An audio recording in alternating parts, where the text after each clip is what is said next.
حلوين طلاب الصف الأول 3، اليوم عنا لعبة المقاطع الصوتية أو أصوات الكلمات. تعالوا نشوف الولاد أول هل متقنين التحليل الصوتي أم لا. حنقرأ الكلمة بعدين نحلل صوتيا. ابدأ يا آمنة. يلا. جدعة. الأزهار. يلا. الأزهار. أحسن. يلا. الرحيقة.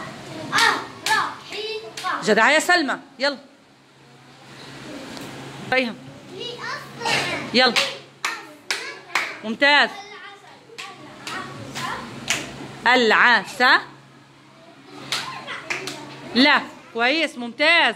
طيب هنختار كلمة وانتوا تعملوها بالأصوات، اتفقنا؟ من الكلمات اللي هم لا هنجيب كلمة غير اللي هم عملوها. بدنا نعمل كلمة ضحكت. جاهزين؟ يلا مع السقفة. ضحكة. لا ضحكتي. يلا كمان مرة. ضحكتي. طيب كمان كلمة واشوف مين أشطر، البنات ولا الأولاد؟ بدي أختار كلمة، لا كلمة من اللي أخذناها بالأول. صغيرة. يلا. طيب تحية قوية وسقفوا للطلاب اللي واقفين كمان.